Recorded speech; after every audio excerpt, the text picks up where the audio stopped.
Well, let's call to order. And I would, when we go on the screen like this, I need for Sherry or someone, Amy, to let me know who all is in attendance. All right, I'm glad to do that. We've got Jonathan and Dr. Kolb and Cordelia and Jimmy and Mr. Matthew and wait a minute, let's see. I think Tyson is here with us. And is that it? Did I miss anybody? I think that's it. All right, very good. Thank you for that. And now we need to ask if anyone has any questions about the minutes, or if not, we'll entertain a motion to approve the minutes. Motion to approve from Chris Kolb. Okay, there's a second. Second. Second, is that Rob? Yes. Yes, very good. Okay, all in favor, go ahead and signify by waving to the camera, because that's better. It looks like everybody's waving there, Ms. Duncan. Very good. All right. Well, thank you for coming to our policy committee meeting tonight. And we'll just immediately turn this over to Jonathan and let him walk us through what we're to review tonight. Okay. As I mentioned to Linda prior to the meeting, we're going to pull board policy 0432 model procurement code purchasing. We had some additional work to do. It didn't quite hit the finish line for this meeting, so we'll put that aside for the moment and proceed with the other items.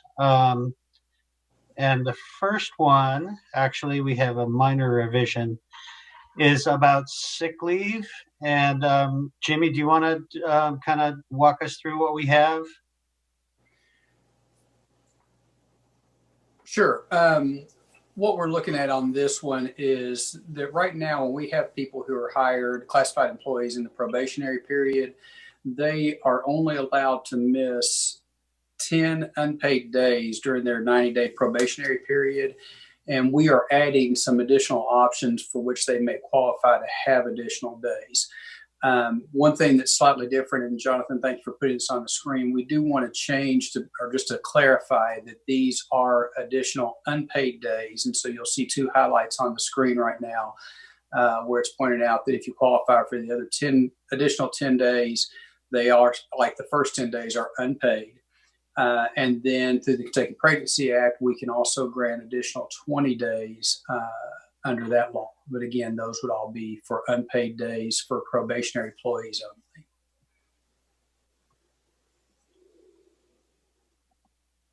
Anybody have any questions about that, or does that look okay?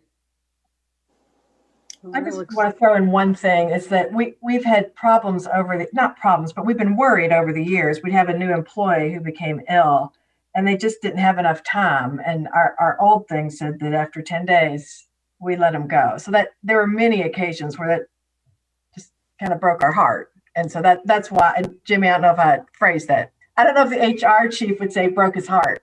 but that's acceptable under the circumstances. That's why everybody have a little context on that. This is going to help our brand new employees who end up being ill. That's what our thinking was on that. Well, and if there's a need to quarantine, that will help cover that time for them. Okay, well then we can move on to the next one. The next three, board policy 01211, 032211, and 09.33 are doing essentially the same thing. We have a set of charitable organizations for which we, permit kind of campaigns to happen for our employees, and also to do salary deductions. And we want to include the Evolve 502 Scholarship Fund as one of those approved um, uh, organizations for contributions. The Evolve 502 Scholarship Fund is the one that's going to allow graduating seniors from JCPS schools to go to KCTCS or Simage College tuition free. And so, we want to support that because it's supporting our kids. Any questions about that or comments? Okay, so that's actually 3 policies very quickly. Jonathan, I'm sorry to interrupt you, but Yeah. I think there's somebody in the waiting room who wants to come in. Oh, I'm sorry. Probably it's Dr. Polio. It is. I'm I'm trying to do too many things at once, running the meeting and doing the computer stuff. Pardon me, Dr. Polio, for making you wait in the waiting room. I was describing what we were doing. So the next 2 policies are relating to drug and alcohol-free school for certified and classified personnel. And Jimmy, do you want to talk about that?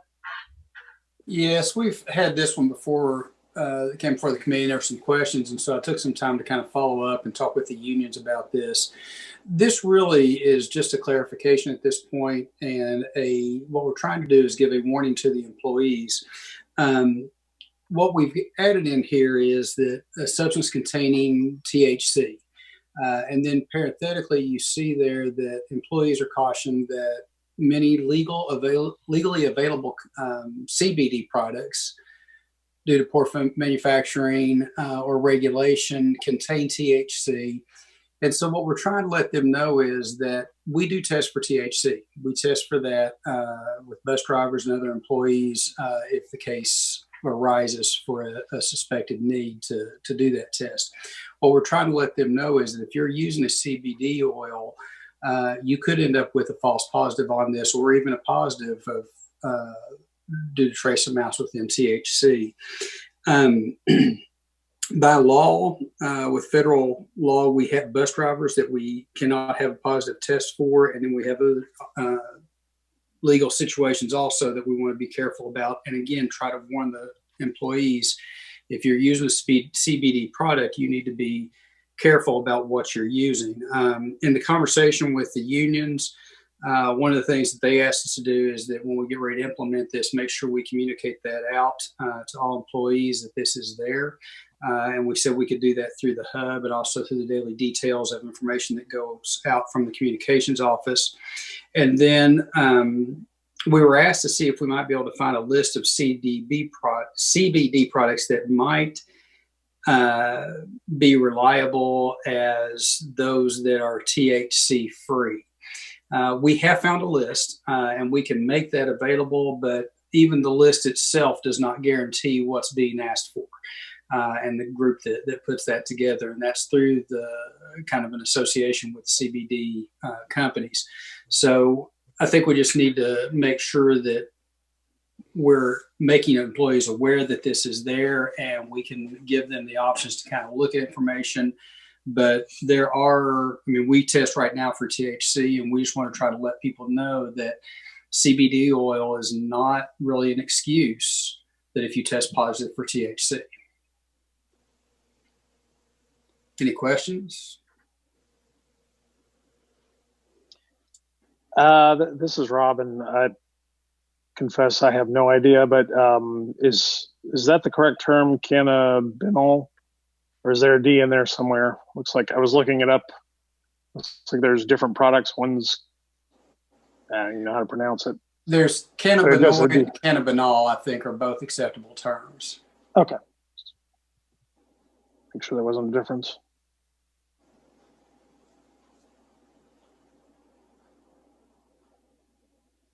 Other questions or comments? Okay. And then, as I mentioned earlier when we were starting, we're going to delay action on the model procurement code purchasing. I don't know, Amy, do you want to Yeah, as Jonathan mentioned, we've just got some cleanup to do on that. We weren't quite ready. And we knew when we pulled that this would probably be a relatively short meeting because some of those other ones we had were kind of cleanup items, as you guys just saw. And we were hoping we might, and I know this is just crazy talk, but we're hoping we might impose upon folks to come back together perhaps Thursday evening to take a look at the model procurement one. We're trying to do a whole rework of that and make sure we've got it all right. So we're hoping that might be a possibility for folks and want to talk about that for a minute if folks might be available that evening. Is that a possibility? See, This is Chris Kolb. I'm available. I should be. I can free myself. I had just made a commitment, so, but I can free myself. I don't think I have any choice. I'll be there. All right. Rob, were you able to do that? I believe so, yes. Oh, good. And Tyson, were you able to? He doesn't have any choice either. He's getting paid. You're muted, Tyson. Maybe that's a good thing. All right. Well, model procurement's hard, is what I'll say to everybody. So we appreciate your indulgence and willing to do that with us. So we'll get some info out to you guys about that. All right. So then are we ready to adjourn this meeting? I think we are. Yes, indeed. All righty. Well, let's have a motion to adjourn. I'll move. Okay, Amy. And second? I'll second. Chris Kolb. Chris, second. All in favor? Let Amy know. Wait. All right. Looks like we're good. Very good. All righty. Well, we'll see you on Thursday then. Thanks, everybody. Thank you. Thank you. Bye-bye.